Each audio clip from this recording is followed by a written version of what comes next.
6 दिसंबर को हर साल तृणमूल कांग्रेस की तरफ से संति दिवस के रूप में मनाया जाता है। शनिवार को आसनसोल नगर निगम के 86 नंबर वार्ड अंतर्गत टीएमसी पार्टी कार्यालय के सामने बोरो चेयरमैन डॉक्टर देबाशीष सरकार के नेतृत्व में संति दिवस का आयोजन किया गया। कार्यक्रम में एमएमआईसी मानस दास सहित कई तृणमूल नेता कर्मी उपस्थित थे। इस दौरान डॉक्टर देबाशीष सरकार ने कहा कि तृणमूल की तरफ से 6 दिसंबर को संति दिवस के रूप में मनाया जाता है। उन्होंने कहा कि वो सभी धर्म का सम्मान करते हैं, सभी धर्म उनके लिए बहुत महत्व रखते हैं। ठीक उसी प्रकार वो देश के संविधान को भी सर माथे पर रखते हैं। हमारा देश संविधान से चलता है और यही इस देश की खूबसूरती है। उन्होंने कहा कि आज इस मंच पर असली भारत की तस्वीर नजर आ रही है, जहां पर सभी धर्म के लोग उपस्थित हैं और मिलजुल कर एकजुट होकर भारत की असली ताकत बनते हैं। এই দিনটা হচ্ছে সংহতি দিবস হিসেবে আমরা পালন করি এবং সংহতি দিবস যেহেতু সেহেতু আমি মনে করি যেমন আমি কোরআনকে পূজা করি, আমি বাইবেলকে পূজা করি, আমি ভগবত গীতাকে পূজা করি, গ্রন্থ সাহেবকে পূজা করি, তেমনি ভাবে ঠিক আমি পূজা করি, আমি জোহার করি, কারণ আমি সেটাও পূজা করি, সেটাও আমার কাছে পরম শ্রদ্ধার জিনিস। এবং এই কনস্টিটিউশন ভারতবর্ষের সংবিধান যেটা আমাদের মাথার উপর আছে এটাকে আমি প্রণাম করি। আপনাদের একটা কথাই বলবো যে আজকের এই যে দিন, প্রথমেই মঞ্চে রয়েছে কে? মঞ্চে রয়েছেন ইসকন, মঞ্চে রয়েছেন মুসলিম সমাজের প্রতিনিধি, মঞ্চে রয়েছেন ব্রাহ্মণ সমাজের প্রতিনিধি, মঞ্চে রয়েছেন খ্রিস্টান সমাজের প্রতিনিধি, রয়েছেন আমার দাদা মানস দাস এবং আমাদের দল তৃণমূল কংগ্রেসের টেমপ্লেট হচ্ছে মানস দাস। যে তৃণমূল কংগ্রেসের ব্যাপারে অনেকে অনেক কিছু বলে, বিজেপি রেগুলার মিমস ছাড়ে, কেননা তাদের পার্টিটা মানুষের মধ্যে নেই, তাদের পার্টিটা আছে শুধু সোশ্যাল মিডিয়ায়। আপনারা দেখুন আজকেও ভারতবর্ষে এরকম মানুষ দেখতে পাবেন, একটা দলের একটা এমআইসি 4 বারের কাউন্সিলর, তাকে দেখে মানুষ বলে সাধারণ মানুষ। এইটাই হচ্ছে তৃণমূল কংগ্রেস, এইটাই হচ্ছে মানুষ আমাদের, এইটুকুই বলবো। এবং দেখুন তিনি বসে আছেন সাধারণ মানুষের মধ্যে, এটা বললাম না টেমপ্লেট অফ তৃণমূল কংগ্রেস, কেন এইরকম মানুষ আজও তৃণমূল কংগ্রেসে আছে। একটা জিনিস দেখবেন, এবার আমি সংবিধানের ব্যাপারে আসি।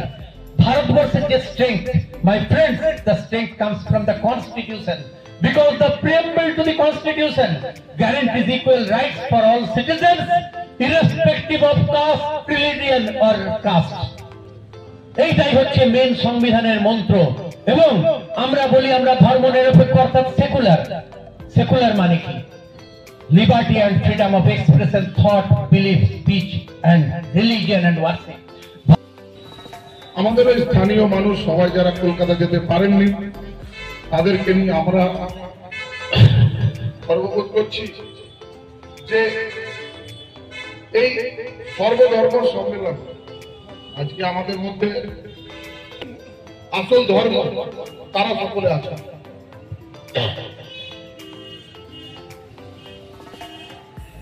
আমার যে এই দিনটা যখন হয়েছিল, আমরা মুর্শিদাবাদের লালগোলাতে একটা আর্মির পরীক্ষা দিতে গেছিলাম। রাত্রেবেলায় শুনলাম এরকম ঘটনা, বাস নেই, কোথাও নেই, কোনো যোগাযোগ নেই, ভারত বন্ধ, বাংলা বন্ধ।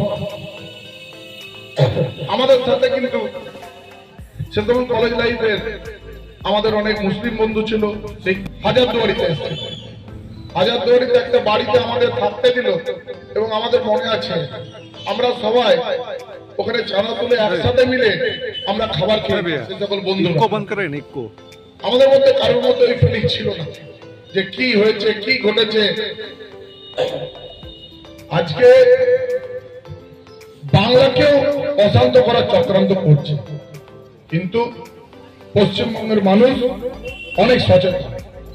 আপনারা জানেন যে সারা ভারতবর্ষের বিভিন্ন রাজ্যে হয়তো জাতিবাদীতে কোনো ভোট হয়, পশ্চিমবঙ্গ একটা বাকি রাজ্য যেখানে মানুষ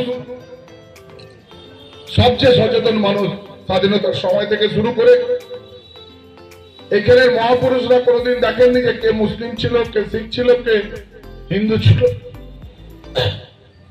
এবং আজকেও আমাদের বলতে দ্বিধা নেই, যখন আমাদের নেত্রী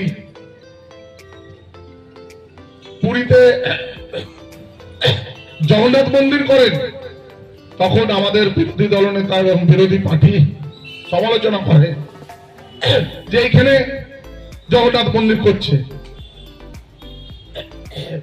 রাম মন্দির, ওনারা রাম মন্দির করতে পারেন, কিন্তু আমাদের যদি নেত্রী মনে করেন যে বাংলার মানুষ যদি বাংলার জন্য জগন্নাথ মন্দিরে দেখতে যাবে, সেটা নাকি ঠিক শোভা পায় না।